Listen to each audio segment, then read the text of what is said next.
ஆன்மீக பாதையில் சென்ற ஒருவனுக்கு தவறான எண்ணங்கள் எப்பொழுதுமே வராது. ஒருவேளை அவன் 12 வயசு 13 வயசுல வந்துட்டு இறைவனோட நாட்டம் ஏற்பட்டு அங்கிட்டு போறான் அப்படிங்கும் போது பிற்காலத்தில் எல்லா உயிர்களையும் இறைவனாக நினைக்கின்ற ஒரு நல்ல மனிதனாக வளருவான். தனக்கான வேலை என்ன என்பதை தெளிவாக உணர்ந்து அதற்கேற்றாற் போல செயல்படுவான். இந்த சமுதாயத்தில் உத்தமமான குழந்தையாக வளருவான். உங்களோட மகனோ மகளோ அதில் வேறுபாடெல்லாம் பார்க்காதீங்க. எந்த காலகட்டத்தில் அவங்களுக்குள்ள ஆன்மீக தேடல் வரும்னு யாருனாலையும் சொல்ல முடியாது.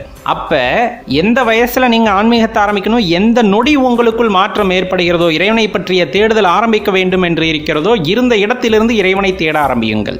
அப்போ தான் வந்துட்டு நம்ம வாழ்க்கை முழுவதும் ஒரு நல்ல நெறியில் வாழ்ந்து செல்ல முடியும்.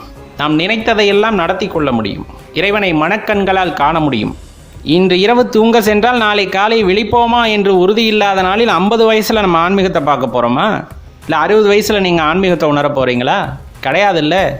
அப்போ இன்றே இந்த நிமிடம் அப்படிங்கிறது மட்டும்தான் உண்மைன்னு தெரிஞ்சிருந்தோம்.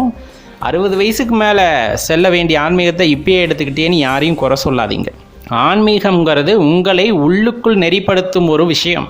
அந்த ஈசனின் கருணை பார்வை அது வரும்போதே நாம் தேடுதலை ஆரம்பித்து விட வேண்டும். முறையான குருவின் மூலமாக உபதேசத்தை பெற்றுக்கொண்டு அவர் வழியில் பின்பற்றி சென்றோம் என்றால் நமக்கு கண்டிப்பாக வந்துட்டு நல்ல முன்னேற்றங்கள் ஏற்படும். மற்றவங்களாம் கேலி பேசுகிறாங்க, கிண்டல் பேசுகிறவன் பேசிக்கிட்டே தான் இருப்பான். ஆன்மீகம்ங்கிறது பெரிய கடல். அதில் நீ இப்போ இறங்கி நீச்சல் கற்றுக்கிட்டா தான் அடியாளத்தில் போய் முத்தெடுக்க முடியும். வயசான காலத்தில் கையும் ஓஞ்சு போயிடும், காலும் ஓஞ்சு போயிடும். அப்போ கடலில் இறங்குறதுக்கே பயமாயிடும். ஏதோ பேருக்கு நானும் காவியை கட்டிக்கிட்டேன் போய் உட்காந்துக்கிட்டேன்னு உட்கார்றது இந்த இடத்துல பலன் கிடையாது.